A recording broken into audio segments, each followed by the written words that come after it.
अच्छा यार, मैं आया था जुमान एयरपोर्ट पे, मस्कत एयरपोर्ट पे, तो मैंने सोचा कि आप लोगों को कुछ ये टिप्स दे दूं जो नए आने वाले हैं उनको, स्पेशली कि आते ही आपने करना क्या है। यहाँ से आप निकलते हो बाहर निकलते ही आपने ये वोडाफोन का भी ऑफिस है, वो सामने ओमानटेल का भी ऑफिस है। सबसे पहले आपने अपनी सिम ले लेनी है, मोबाइल की सिम, ताकि आपकी कम्युनिकेशन शुरू हो जाए।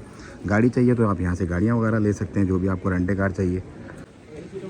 बाहर आने के बाद यहाँ पे टैक्सीज खड़ी होती हैं, वो टैक्सी वाले लोग खड़े होते हैं, तो उनसे आप जो है वो टैक्सी की अपनी बार्गेन भी करके टैक्सी भी करा सकते हैं, लेकिन बार्गेन करके बात करके कीजिएगा। टैक्सीज वगैरह वहाँ से मिलती हैं, और अगर आपने बस लेनी है तो बस यहाँ से आपको मिल जाएगी, जो आपको हर स्टॉप पे छोड़ देगी। B1 से आपको बस मिलेगी, ठीक है। आप लिफ्ट से अंदर से ही आप लिफ्ट से जाएंगे तो B1 पे यहाँ पे आपको बसेस भी मिल जाती हैं, जो आपको सस्ती और कन्वीनियंट ट्रांसपोर्टेशन पड़ती है।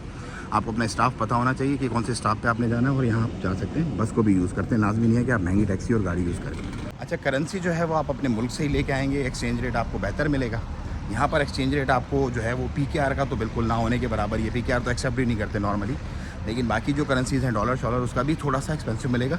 तो बेहतर ये है कि आप अपने मुल्क से ही, पाकिस्तान, इंडिया, जहाँ से भी आ रहे हैं वहाँ से ही एक्सचेंज करवा के OMR लेके आएँ, तो आपको बहुत रीज़नेबल अच्छा रेट मिल जाएगा। मैं जा रहा हूँ पार्किंग की तरफ, मेरी गाड़ी खड़ी हुई है पार्किंग में। ये थी एक वीडियो आप लोगों की आगाही के लिए, आप लोगों को अवेयरनेस देने के लिए। अगर अच्छी लगी तो लाइक, शेयर और सब्सक्राइब करें, और मज़ीद इसी तरह की वीडियोस देखने के लिए मुझे फॉलो करें।